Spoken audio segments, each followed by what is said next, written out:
এটা হচ্ছে কথা। বুলিম আমাদের মতো সহজ সরল মানুষরে ডিগবাজি খাওয়ায়া একজনের পতন করান, এটা ছাড়া আর কিছু না ভাই। এরা রাষ্ট্রের দিকে কোনো নজর নাই, ওই নতুন একটা দল গঠন করবে। আরে সার্জিস আলম, তোমার পিছনে আমি দৌড়াইছিলাম জুলাই মাসে, আগস্টেও দৌড়াইছি, 12 তারিখে কোর্টে আইছি, বহুত দৌড়াইছি। তোমার ডেকে আর ভালো সারা দিব না। তুমি সার্জিস আলম, তুমি তুমি তুমি এখন জাতিকে বিভক্ত করতেছো।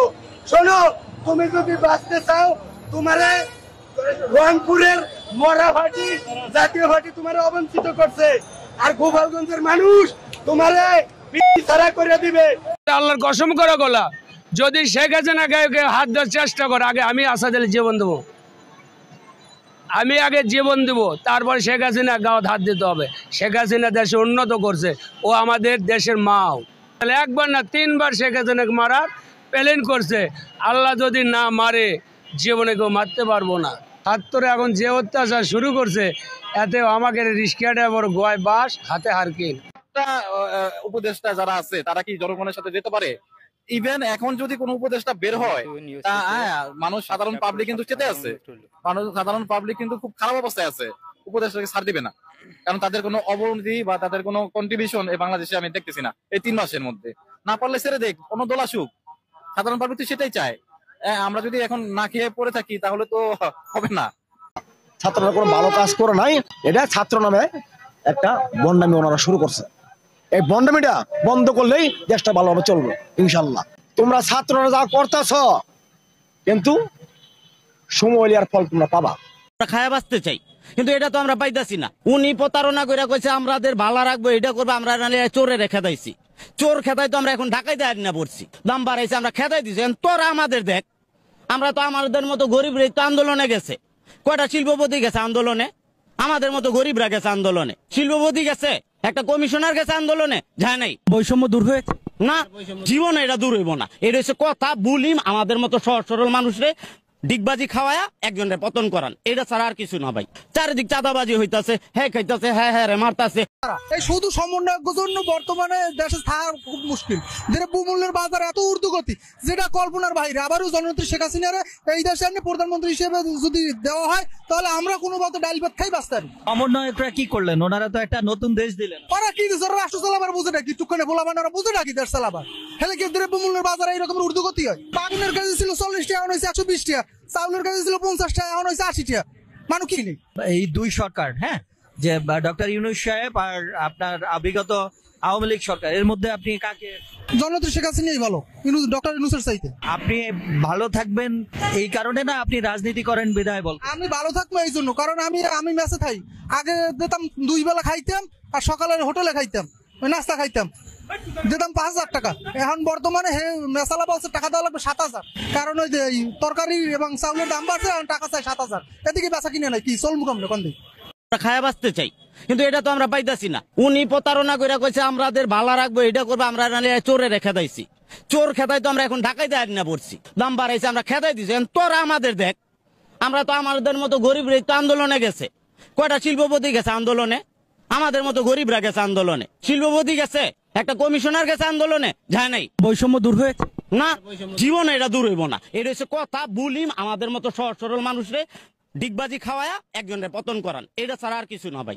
চারিদিক চাঁদাবাজি হইতাছে, হ্যাঁ খাইতাছে, হ্যাঁ হ্যাঁ রে মারতাছে। মোবাইলে টাকা বললে টাকা থাকে না কেন? আমার টাকা মোবাইল কাইটটা নিব, সরকারের বেড কে দিব? এটা তো আমার দেওয়ার বিষয়। আমি 20 টাকা ভরছি, আমার একদিন পরে আমার 20 টাকা নাই কেন? মিনিট সিস্টেম, আমার টাকা, এটা আমার কষ্টের মজুরি। ওনাদের কিভাবে চেয়ারে বসবো এটা নিয়ে ব্যস্ত, কিন্তু আমরা যারা সাধারণ নাগরিক তাদের কথা কেউ চিন্তা করে না। 5 তারিখে যে ক্ষতি হয়েছে 100 বছর এটা পূরণ হবে না।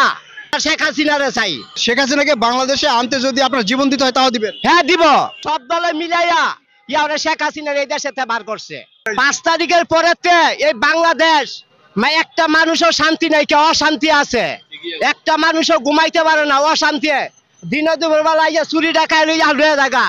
আমাদের সরকার, আমরা শেখ হাসিনারে চাই, আমরা কোন সরকার চাই না। এই সরকার আনতে হইলেই ছাত্র দল মিলাইয়া এই সরকারের আনতে হইব বাংলাদেশে, যে আবার দেশ স্বাধীন হইব। মানে শেখ হাসিনাকে আনার জন্য যদি আবার আন্দোলন করতে হয়, আন্দোলন করবেন? হ্যাঁ, ও অবশ্যই করবো।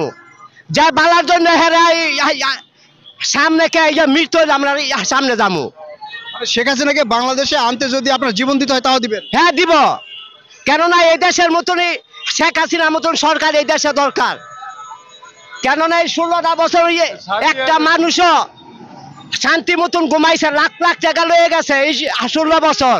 আর এই 3 বছর ভিতরে মাইনি মা বোন দইয়া তাই না নেই সে আবার এই যে চিন্তাবাদী করে সব লয়ে জায়গা মানুষের ঘর বাড়ি দল করে লয়ে জায়গা। আমরা শেখ হাসিনারে চাই, এই দেশের শেখ হাসিনারে চাই। আচ্ছা, এই শেখ, তার মানে আপনি কি মনে করছেন ছাত্র জনতা যে আন্দোলন করেছে এটা ভুল করেছে? হ্যাঁ, এটা কত দূরে এটা ভুল করে সেটা আমরা জানি না, কিন্তু আমরা ওই যে শেখ হাসিনার দরকার। আপনি বলছেন যে শেখ হাসিনাকে বাংলাদেশে আবার চাচ্ছেন, তার মানে যে আন্দোলনটা হয়েছে এটা ভুল করা হয়েছে? সেটা আমরা জানি না, কিন্তু আমরা বাংলাদেশে শেখ হাসিনার দরকার। এখন এই যে ছাত্র জনতা যে আন্দোলনটা করেছে, এই আন্দোলনে কাদের লাভ হয়েছে বলে মনে করেন? এটা 10 জনের ক্ষতি হয়েছে, এটা কেউ লাভ হয় নাই, 10 জনের ক্ষতি হয়েছে, পুরা বাংলাদেশের মানুষের ক্ষতি হয়েছে। 5 তারিখে যে ক্ষতি হয়েছে 100 বছরও এটা পূরণ হবে না। আল্লাহর কসম করে গলা, যদি শেখ হাসিনা গায়ে হাত দেওয়ার চেষ্টা করে আগে আমি আসাদ আলী জীবন দেবো, আমি আগে জীবন দেবো, তারপর শেখ হাসিনা গাঁত হাত দিতে হবে। শেখ হাসিনা দেশে উন্নত করছে, ও আমাদের দেশের মাও। তাহলে একবার না 3 বার শেখ হাসিনাকে মারার প্ল্যান করছে। আল্লাহ যদি না মারে জীবনে কেউ মারতে পারবো না। ছাত্ররা এখন যে অত্যাচার শুরু করছে, এতে আমাকে রিক্সা ড্রাইভার গয় বাস হাতে হারকিন। এটা নতুন স্বাধীনতা, এটা স্বাধীনতা কারা লোয়া, এটা তো স্বাধীনতা লয়, এটা স্বাধীনতা কারা লিছে। প্রধানমন্ত্রী শেখ হাসিনার আমলে অনেক মানুষ সুখে থাকিছে। আর এখন বর্তমান যে কি নাটক, সব দল মিলায় শেখ হাসিনা তাড়ানোর এবং চেষ্টা এবং প্রতিজ্ঞা করে শেখ হাসিনা আছে। শেখ হাসিনার আমলে 1000, 1200, 1400, 1500 আমরা ঘরে লেগেছি, তাহলে শেখ হাসিনার আমলে উন্নত বেশিও আছে। আগে ভালো ছিলাম, এখন তো আর আমরা ভালো নাই। কেন নয় যে দেশে বৈষম্য আন্দোলন শুরু করছে ছাত্র সমাজ, কিন্তু ছাত্র পক্ষ তো আমরা আছি থাকার পরে, কিন্তু ছাত্র এখন যে অত্যাচার শুরু করছে, এতে আমাকে রিক্সা ড্রাইভার গয় বাস হাতে হারকিন, যেটা সত্য কথা। কারণ প্রধানমন্ত্রী শেখ হাসিনার আমলে অনেক মানুষ সুখে থাকিছে। আর এখন বর্তমান যে কি নাটক, সব দল মিলায় শেখ হাসিনা তাড়ানোর এবং চেষ্টা এবং প্রতিজ্ঞা করে শেখ হাসিনা আছে। শেখ হাসিনা যদি না তাড়াইতো এই দিন দেখার লাগতো না। দেখেন এখন বর্তমান চাউল 80 টাকা কেজি, আগে কয় দাম ছিল? খালেদা জিয়া আমলে 80 টাকা কেজি ছিল, আর হাসিনার আমলে কয় টাকা কেজি করছে জানেন? আমি রিক্সা চালাচ্ছি 40 বছর ধরে, 1 দিন 2 দিন না। আর খালেদাদের আমলে কৃষক গুলি করে মাঝে নন্দী থানার 60 ব্যাগরে, হাসিনা কয়টা গুলি করে মাঝে। দেখেন আপনি আমাকে যদি মারেন, আমি কি মাটির পুতুল যে আমি লোকা থাকবো? কখনোই না।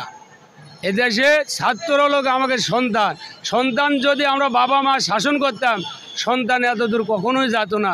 যে সন্তান হওয়ার জন্যে শেখ হাসিনা ভাতা দিয়েছে এবং গর্ভবতীকে শেখ হাসিনা ভাতা দিয়েছে, সেই সন্তান কী করলো? আমাকে পিটা দেশটা খেলালে। একবার না 3 বার শেখ হাসিনাকে মারার প্ল্যান করছে।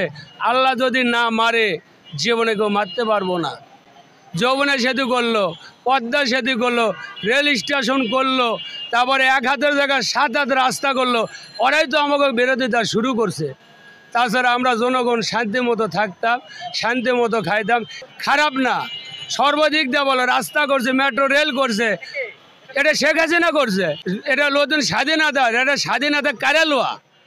আল্লাহ পাকে রহমত থাকে, শেখ হাসিনা ওই দেশে আইবো, আবার মানুষের আমল করে আনবো, বুঝলেন না?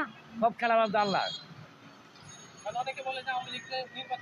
ওরও বই কয় এই দেশে আওয়ামী লীগ দল না ছিল কে যাবো? শেখ মুজিব না হইতো দেশ স্বাধীন হইতো আজকে। দেওয়ার স্বাধীন করছে, কয়টা লোক মরছে? 30 লক্ষ লোক মরছে।